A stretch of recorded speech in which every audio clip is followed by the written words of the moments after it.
Radio Taifa brings you a documentary on Silenced Voices, the Cost of Survival and Truth, with me, Kipruto Ivan. In the heart of Nairobi, under the sun dimmed by tear gas and tension, lives were lost, not because they stood on the front line of protest, but because they dared to exist. Boniface Kariuki, a 32-year-old, was a mask vendor. Every morning he would go to CBD where he would sell his mask. Selling masks was not just his job, it was his way of surviving. On June 2025, that survival was taken from him. He wasn't part of the protest. He even tried to move away when things got tensed, but an officer just came, pointed the gun, and shot him right in his head. No warning. The bullet didn't discriminate. It didn't ask if Boniface was holding a placard or just a bag of mask. It was fired with the same recklessness, authority that had turned protection into persecution. But Boniface's story wasn't the only one silenced. Albert Ojwang, a 26-year-old teacher, was a rising voice on social media. He was bold, unfiltered, and fearless. His posts called out corruption, especially in the Ministry of Internal Security. He named names, exposed budgets, questioned disappearance. This country is not poor. Our leaders are just greedy. They want us afraid, but I won't be silenced now, said Albert Ojwang. On June 29, 2025, Albert was arrested. No official charges, just for questioning. The following day, he was dead. Human rights groups are demanding answers after the body of social media activist Albert Ojwang found with visible signs of torture. His family says he was in perfect health when taken by police.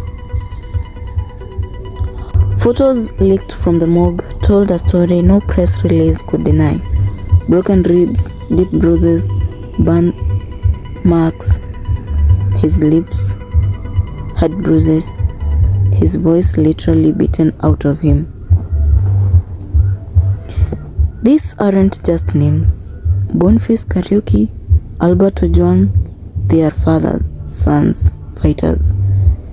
Fighters in their own way. Boniface fought to live.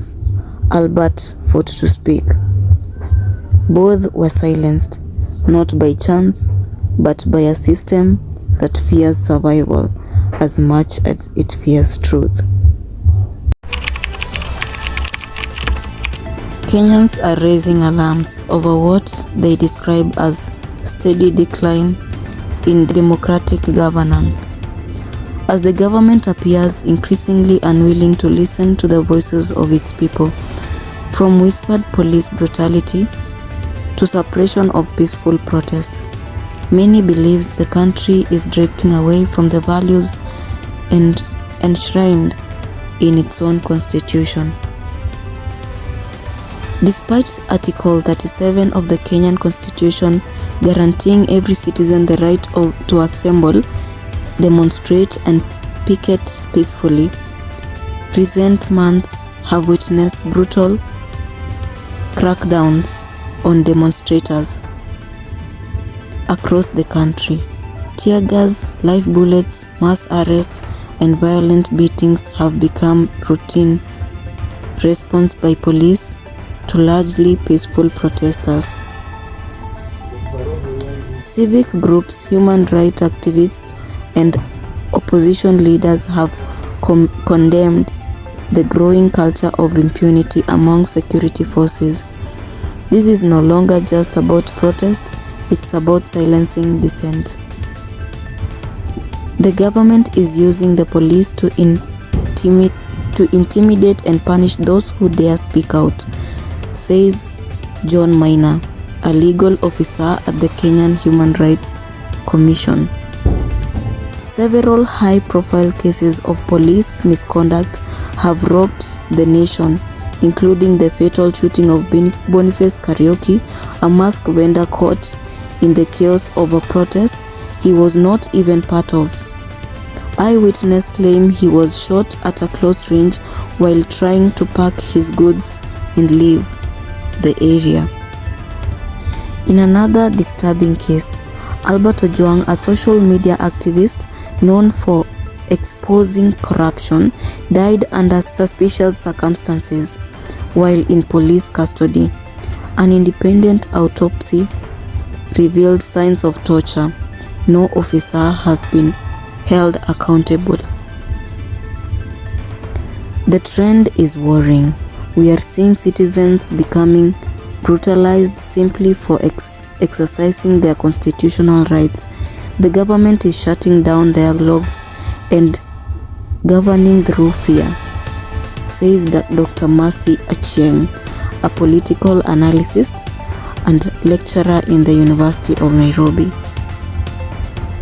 Public frustration is mounting as key national issue, such as the rising cost of living, youth unemployment, and corruption go unaddressed, while the government pours resources into security operations aimed at quelling dissent rather than solving the root cause. President William Ruto administration has faced mounting criticism for what many view as authoritarian tendency. Protesters now chant, hatupigani na serikali, tunapigania maisha yetu. We are not fighting the government, we are fighting for our lives. A reflection of the desperation felt by many. Calls are growing for the government to return to the path of democracy and dialogue.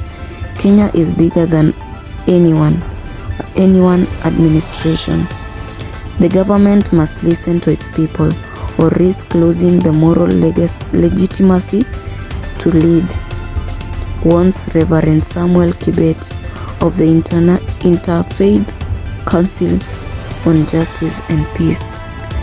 And protests continue to spread across the country. One thing is clear, Kenyan citizens are demanding to be heard, not with bullets and batons, but with respect and dialogue. Kipruto Ivy, Radio Taifa, documentary.